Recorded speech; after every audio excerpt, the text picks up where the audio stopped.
कल का दिन अब तक के उत्तर प्रदेश की विधानसभा सत्र का सबसे काला दिन रहा, जब एक उप मुख्यमंत्री और एक पूर्व मुख्यमंत्री के बीच सदन की कार्यवाही को लेकर गर्मागर्मी हो गई। हुआ यूं कि उप मुख्यमंत्री केशव प्रसाद मौर्य पूर्व मुख्यमंत्री अखिलेश यादव और विपक्ष के सवालों का जवाब दे रहे थे। एक सवाल के जवाब में अखिलेश यादव अपना आपा खोकर सदन की गरिमा को भूलकर अमर्यादित शब्दों का प्रयोग कर बैठे। उन्होंने हट हट भग भग जैसे शब्दों का प्रयोग कर डाला, जिससे पक्ष और विपक्ष दोनों तरफ से हूटिंग शुरू हो गई। तब विधानसभा अध्यक्ष सतीश महाना ने सभी सदस्यों को शांत कराया। आपको बताते चलें, पूरी घटना से आहत मुख्यमंत्री योगी आदित्यनाथ ने कहा कि सरकार में लगातार दूसरी बार उप मुख्यमंत्री केशव प्रसाद मौर्य जैसे बड़े नेता पर रनिंग कमेंट्री करना कहां तक सही है।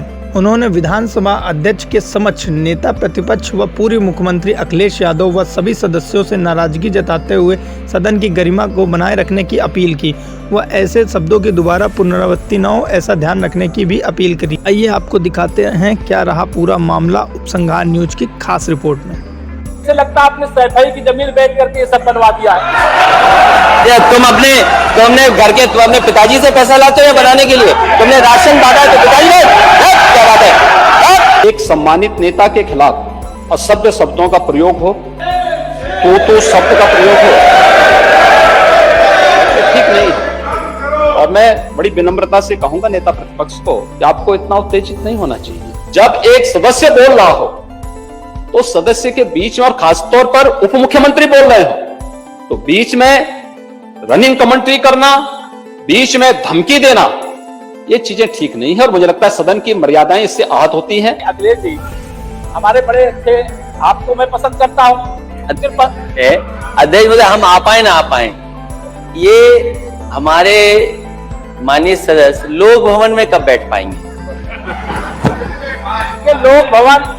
लोक भवन में तो कमल खिल चुका और वो कमल खिला रहे। और देखिए माननीय अध्यक्ष जी साइकिल पंचर हो गई है, तो अब पंचर को ठीक कराने की जो आपकी साइकिल है उसको शायद उत्तर प्रदेश जनता ठीक करेगी, इसलिए मैं लोक भवन में कब बैठूंगा। लोक भवन में हम लोग, ये पीडब्ल्यूडी मिनिस्टर रहे, ये भूल गए इनके जिले की मुख्यालय की सड़क किसने बनाई, आपने बनाई? बताइए फोर लेन किसने बनाई, बताइए माननीय सदस्य। अध्यक्ष जी मैं आप कृपया करके आपस में डिबेट नहीं करें। कृपया करके नेता प्रतिपक्ष पूर्व मुख्यमंत्री जी को ये बता दीजिए, ये 5 साल सत्ता में नहीं रहे, आगे 5 साल के लिए फिर विदा हो चुके हैं। 2027 में चुनाव आएगा, मैं तो यह मानता हूं कि फिर कमल खिलेगा, फिर आप तब, अभी कोई भविष्य इस समय नहीं है। लेकिन सड़क किसने बनाई है, एक्सप्रेस किसने बनाया है, मेट्रो किसने बनाई है, जैसे लगता है आपने सैफई की जमीन बेच करके ये सब बनवा दिया है। तुम अपने घर के तुम अपने पिताजी से पैसा लाते हो बनाने के लिए, तुमने राशन बांटा है तो पिताजी ने क्या बात है।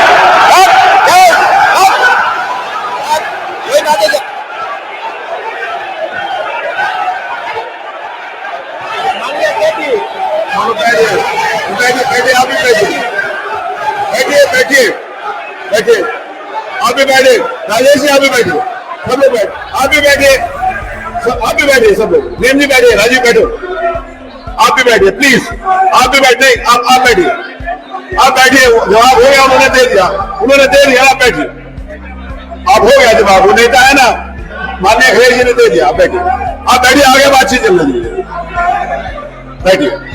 कड़वी बात अगर कही है तो कड़वी बात सुनिए भी ना, दोनों बात, आपने भी कड़वी बात कही, उन्होंने सुनी, उन्होंने कड़वी बात की, आप सुनिए, बैठिए मनीष जी, मनीष सीधा जी बैठिए,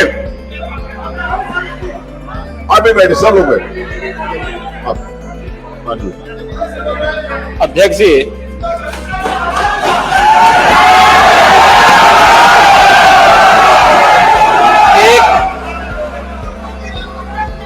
एक घंटे से अधिक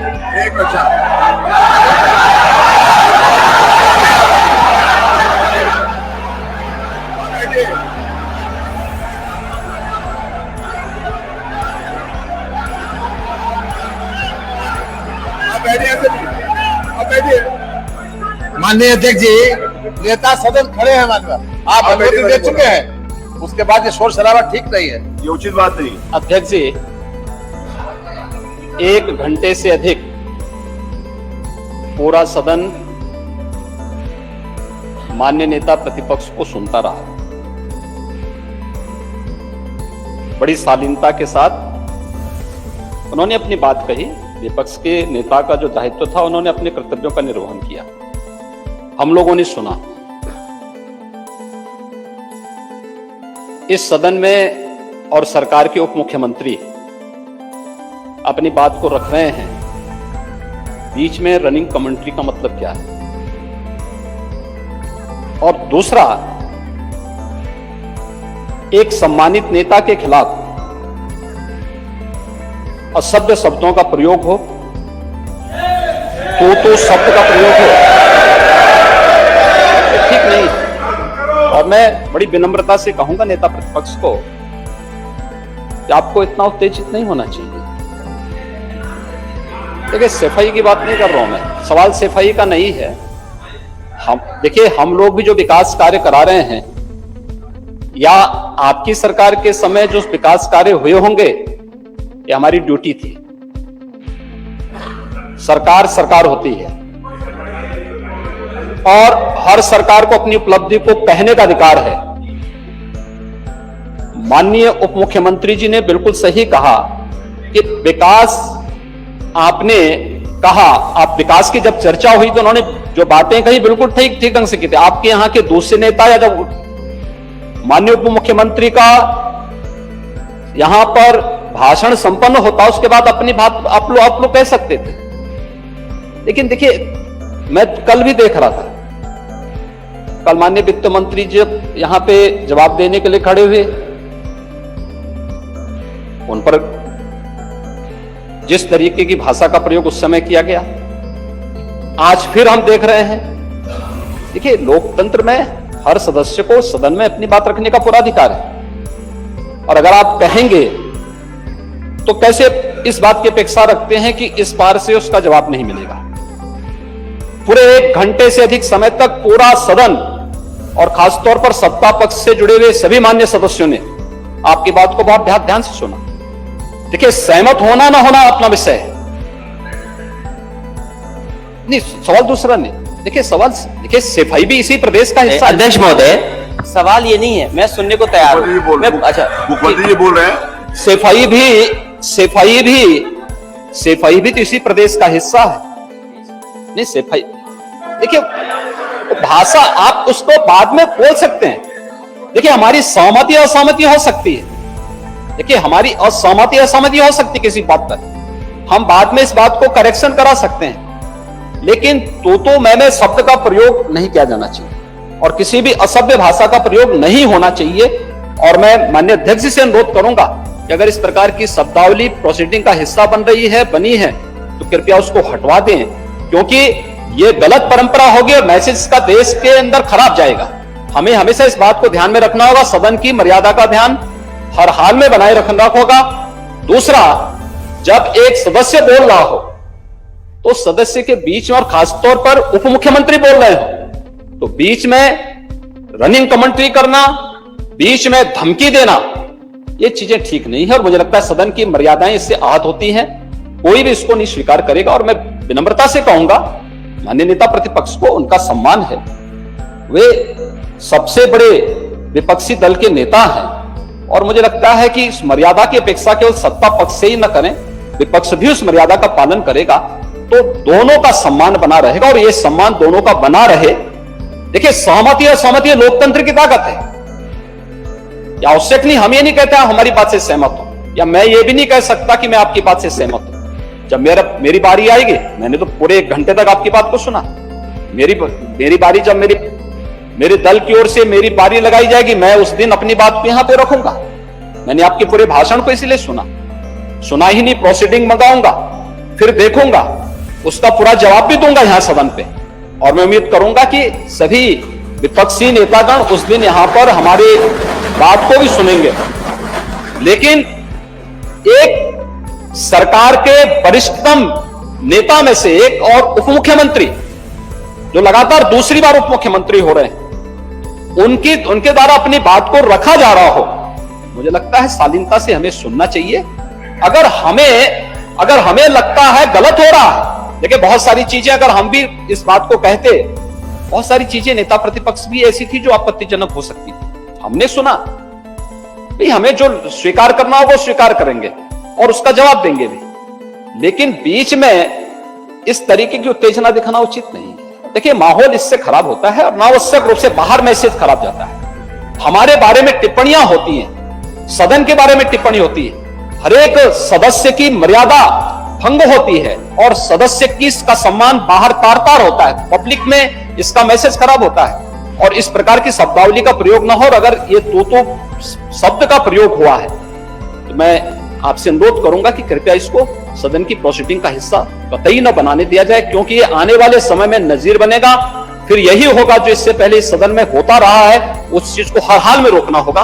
और मैं आपसे विनम्र अनुरोध करूंगा कि ये रनिंग कमेंट्री, बीच में धमकी देना, ये चीजें बंद होनी चाहिए। अच्छा होगा कि कार्रवाई को दिखवा लूंगा। धन्यवाद। मैं कार्रवाई को दिखवा लूंगा। अध्यक्ष महोदय, अध्यक्ष महोदय जो बात अगर नेता सदन ने कहा कि कोई अनपार्लियामेंट्री लैंग्वेज या वर्ड्स आए तो उन्हें निकाल दिया जाए, मैं भी सहमत हूँ। लेकिन मेरा अध्यक्ष महोदय वही निवेदन ये भी है कि किसी को पर्सनल नहीं कहा जाना चाहिए। सैफई, आपको बहुत ज्यादा सैफई की जमीन बेच करके हम और आप लोग को जनता हमें मौका देती है अपना बजट खर्च करने के लिए, आपको और हमें मौका मिलता है। मुख्यमंत्री जी ने कहा ना कि कोई भी वो सरकारी पैसे से होता है। तो मेरा यही निवेदन है, नेता संसद से बहुत अच्छी तरीके से निवेदन है कि इस तरह की बात नहीं आया कि जमीन बेच करके कर दिया जाए। माननीय केवल मैंने ये कहा था कि जो आपके जिले के लिए जो 4 लेन बनी थी वो किसने बनाई थी? माननीय उप मुख्यमंत्री। निश्चित तौर से नेता सदन को इस बात का बहुत दर्द होगा। 2012 में जब ये सरकार में आए थे, मैं भी सदन का सदस्य था, मैं भी सामने बैठा था, इधर बैठते थे। लेकिन 2012 के सरकार बनने के बाद जब 2014 का लोकसभा चुनाव होता है, उस समय अपने काम के बल पर दावा किया गया था कि उत्तर प्रदेश के अंदर भारतीय जनता पार्टी का सुपड़ा साफ करेंगे और समाजवादी पार्टी प्रदेश के साथ देश में भी सरकार बनाएगी। अगर इनके कार्य तनिक भी अच्छे हुए होते, जिसका बड़ा गुणगान इतनी देर से मैं घंटे भर से सुन रहा हूं, आप भी सुन रहे हैं, पूरा सदन सुन रहा है, पूरा प्रदेश सुन रहा है, और उसके गुणगान का उसका जवाब जनता ने दिया। जनता ने क्या जवाब दिया? सुपड़ा साफ हो गया समाजवादी पार्टी का। मैंने सुपड़ा साफ हो गया समाजवादी पार्टी का। उसके बाद बड़े दावे किए जा रहे। 14 में हारने के बाद 2017 का विधानसभा चुनाव आया तो 5 वर्ष की उपलब्धियां जिसको आप गिनाते हुए थकते नहीं। मैं नहीं जानता हूं ये आपको कौन सा रोग है, अगर कोई रोग है मैं कहूंगा आप जांच नहीं कराएंगे। लेकिन मैं माननीय अध्यक्ष जी से जरूर ये निवेदन करूंगा, माननीय नेता प्रतिपक्ष जी जहां से भी चाहे ठीक से इलाज करा ले, और इलाज करा करके जो भी योजनाएं आती हर योजना को एक स्टिकर जैसे समाजवादी पार्टी का चस्पा करके अब इस रोग से मुक्त हो जाइए। 5 साल बाहर रह गए, 5 साल के लिए फिर बाहर हो गए हैं। आने वाले 25 साल तक कभी आपका नंबर लगने वाला नहीं। नेता प्रतिपक्ष जी को बताना चाहता हूं, आप चिंता मत करिए, आपकी बहुत कोशिश के बावजूद हमारे मुख्यमंत्री योगी जी वहां बैठे हैं, केशव प्रसाद यहां बैठे, और यह सदन पूरा भाजपामय है, 113 में सिमट गए। अब अभी आरोप लगा रहे थे कि भारतीय जनता पार्टी यानी सरकार केवल जातियों धर्मों में नहीं बल्कि विपक्ष में भी भेद डालती है। अब ये मत कहना कि अगर आपके यहाँ कोई फूट पड़ जाए, कोई अलग हो जाए तो हमारे ऊपर आप आरोप लगाए कि हमने ऐसा कर दिया है। आपको ये करने की आवश्यकता नहीं है। आप अपना परिवार, अपनी पार्टी को आप अपने वहां के अभी आप संभालिए, मैं कह रहा हूं ना संभालिए। बहुत सारे लोग मेरे संपर्क में आ चुके हैं, मेरे बहुत सारे संपर्क में आ चुके, उधर कुछ खाली ना हो जाए इसकी चिंता करिएगा। इसलिए मैं आपके सामने माननीय अध्यक्ष जी आपके माध्यम से यहाँ कहना चाहता हूँ, इस बार का विधानसभा चुनाव बड़ा रोचक था। मैं वास्तव में आश्चर्य करता था कि अगर एक बार का दावा 2014 का जो आपने किया था, मैं सुनता था उसको, मैं इसी सदन में बैठा था और संयोग से उस समय मुझे उस राजनीति में पहली बार मैं विधानसभा में आया था, और उस समय आया था जब समाजवादी पार्टी की लहर थी, उस सीट से आया था जिसके आपको बड़े गुणगान दिखाई दे रहे हैं। उसकी मैं जानता हूं क्या स्थिति है, लेकिन आप भरोसा रखिए आपको 25 साल तक केशव प्रसाद सत्ता में आने नहीं देगा। बने रहिए हमारे साथ, हम हैं उपसंहार न्यूज।